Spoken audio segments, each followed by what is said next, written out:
In 1978, me and my four best friends, Alex, Sam, James, and Taylor, were hiking the 20-mile Pine Ridge Trail in the Black Hills of South Dakota.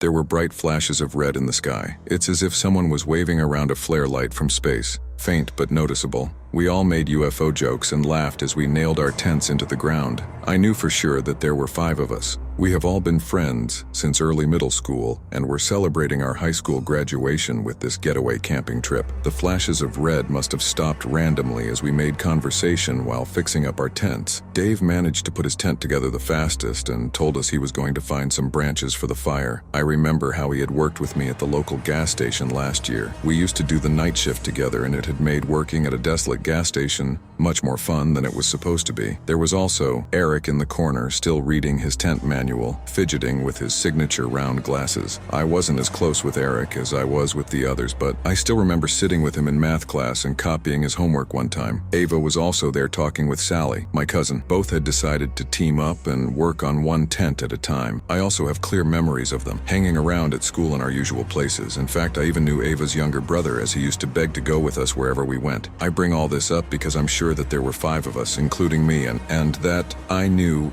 everyone in the group. So Dave had went to get some branches as we pulled out some foldable chairs and set them up around the fire pit. I remember feeling uneasy as the sun set and darkness began to consume the forest.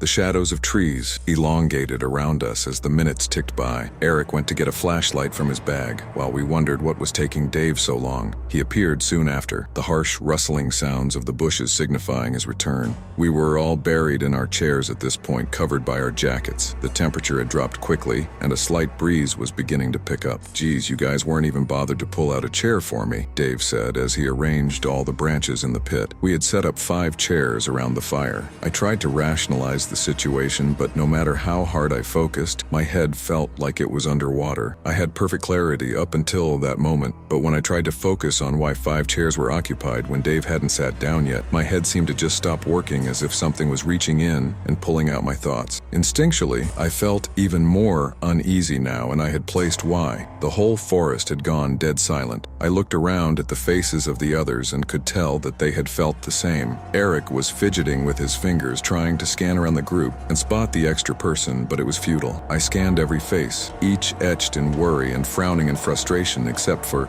"It's all right, I'll get the chair myself," Dave said, breaking the silence and somewhat alleviating the tension. I got up and offered to help him. He looked into my eyes and nodded knowingly. We headed away from the fire pit towards the tents, but I kept my eyes glued on our group. "How many people are here?" I whispered to Dave as he looked around and realized that we had indeed only packed 5 chairs. In fact, every person had brought with them their own chair. They were heavy to carry, and we wouldn't bring any extra needlessly. "There's 5. Right? I mean, there's 5 chairs," Dave replied. His voice wavered as he spoke. "No, I just think maybe one of us forgot our chair," I said. My mind was struggling to address the issue head-on, and now sought to find rational excuses instead. I didn't quite feel in control of my thoughts. It felt like swimming in a dream, and if I tried to force myself to think about who the 6th person was, my head would begin to throb. "Yeah, that sounds about right actually," Dave said, relaxing and heading back to the group. When we walked back to the fire pit and circle of chairs, 2 chairs were empty.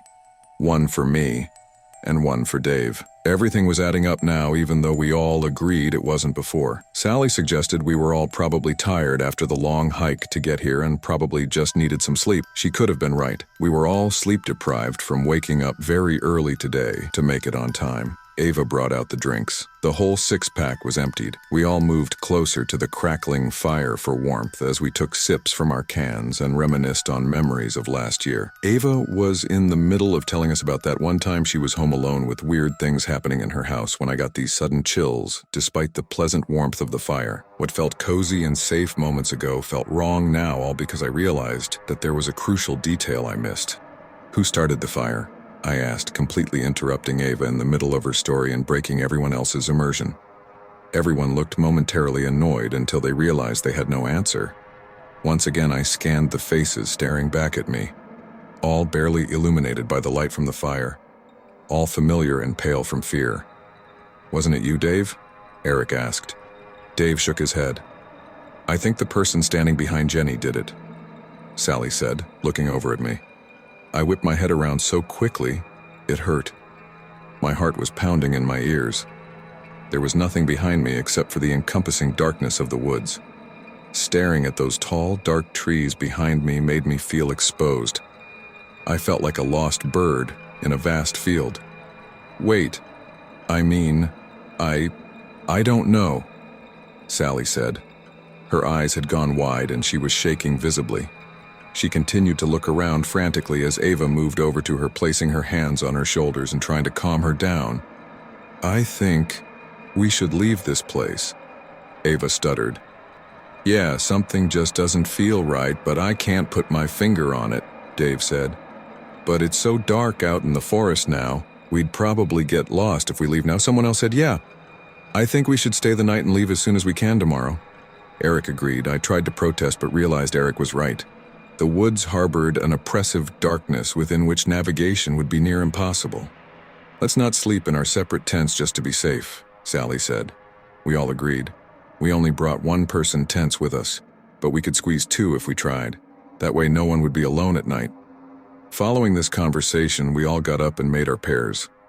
I went with Dave and Sally like always went with Ava.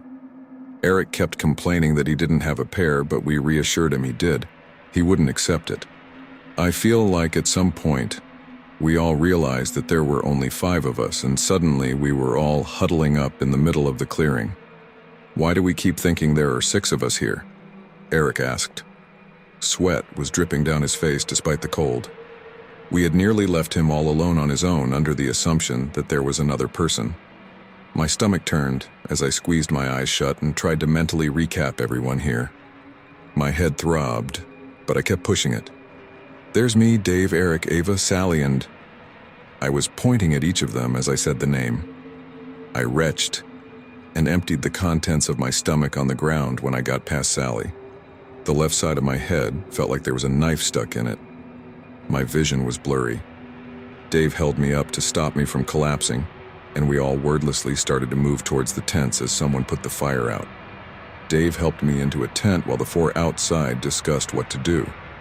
I could only focus on snippets of the conversation, as the excruciating pain beating against my skull came and went in waves. Sally had the brilliant idea of arranging 3 tents together, so their openings faced together at right angles in a sort of U shape, so we could sleep as close as possible and also limit the entrance to our tents. Dave was about to go to help as they worked outside, but I clutched his hand and asked him to stay with me. The tents took some time to arrange. I started to feel a bit better once everyone got settled into their tents. A quick head count confirmed there were 5 of us. Eric would have to sleep in his tent alone, but he was more comfortable with it since all the tents were very close now. Looking back now, I think he was just trying to put a brave face on for us. I regret that moment deeply, letting him sleep in his tent alone. He was always less integrated in our group and knew that none of us would pair with him. Just before going to bed, we all agreed to leave as soon as the sun rose in the morning. I remember taking one last look outside the tent into the forest before trying to fall asleep. The wind had picked up and the tree branches were swaying gently. Beyond our clearing was just pure darkness. It felt like the trees were closing in on me. With the faint moonlight illuminating our clearing, I turned my head to look over at the 2 tents we had left out and saw someone standing next to them. Despite the circumstances, sleep came quickly and easily. Ava's shrill scream woke me up in the middle of the night. Dave and I ripped our tent door open to find Sally and Ava looking into Eric's tent. We pushed them aside. Eric's sleeping bag was rolled up.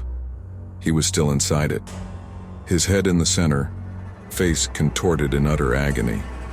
The rest of his body rolled around it with the blue fabric now dripping with dark blood. Dave zipped up the door of the tent. Ava was in shock. Her eyes had become glassy and unfocused. Sally was shaking her repeatedly, tears streaming down her face. Dave picked up his torch and yelled at us to get up and run. We left the campsite behind and entered the trail we had come from. The 5 of us huddled together, Dave leading in the front, as he cast his weak flashlight over the path so we could see it.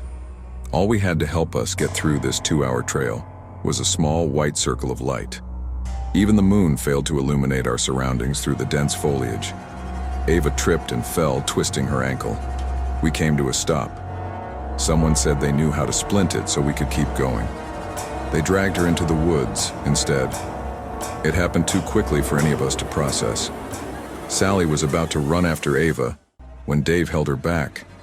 She struggled and managed to free herself, running into the trees to follow the echoes of Ava's screams.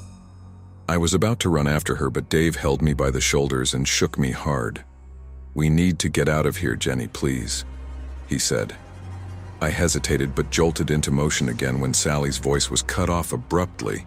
She had been calling out Ava's name as she ran after her. Dave and I continued to run down the trail, trying to get to our car so we could get out of here. There was nothing we could do. At some point, there were 3 of us running on the trail, Dave and I shoulder to shoulder, while someone followed us closely behind. "Dave, who's behind us?" I gasped. My heart was threatening to burst through my ribcage, and my legs burned. He turned to look at me. Confusion transformed into fear on his face and then into rage. "You keep running," he told me as he produced a pocket knife from his pants. He handed me the car keys, which I nearly dropped. Then he turned around suddenly and jumped at whoever was behind us. I continued to run in fear as the sounds of a struggle grew behind me. I tripped and tumbled through the trail for what felt like hours. I didn't allow myself to stop. I almost cried when the trail ended and I walked out into the familiar car park. Not wasting a second, I ran to the car and started it up, accelerating out of that forest and onto the highway within mere seconds. I'm typing this post out at a rest stop. My phone has finally regained service and I've called 911 to try and explain the situation. I don't think they believe my version of events, but they sent a car my way regardless. As I wait, the sun is finally starting to rise. After I hit the post button on this, I'm going to check why the person in my backseat has been so silent the whole time.